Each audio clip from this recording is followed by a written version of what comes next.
The Electoral College just does not make sense.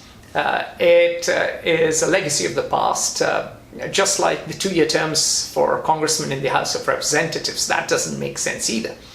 Now let me stick to the Electoral College. Well, every state is assigned a number of seats, and bigger states tend to have more seats, and smaller states tend to have fewer seats, but the numbers have sort of stuck even as the demography of the US is changing. So on the one hand, the current Electoral College, to give one argument in its favor, protects the smaller states, protects the minority. But on the other hand, the Electoral College opposes the will of the majority. After all, George W. Bush lost the popular vote and went on to become president. And he unleashed a war on Iraq, which you could argue didn't really have popular sanction.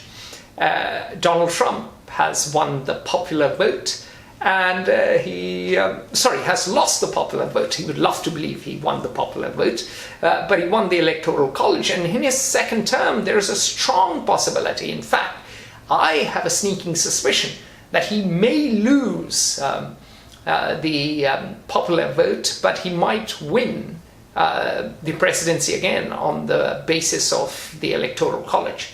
And so when that happens, you could argue the Electoral College is opposing the will of the majority, because there are two contending principles in any democracy. The first, of course, is majority rule, but the second and the concomitant one is protection of the minority, because if 51 people out of 100 vote on something, the 49 should not be completely overlooked. And if the 51 were to vote that 49 people, 49 of their fellow citizens should be killed, we'd have a problem with it. That's why we have the rule of law, that's why we have an independent judiciary, that's why we have an executive and a legislature, that's why we have balance of powers. Now, the Electoral College certainly protects the minority, but now the principle of minority protection cannot be extended to the fact that the minority should rule over the majority. So the reform of the American Electoral College system is long overdue, as is the 2-year term for congressmen, but that's for another time.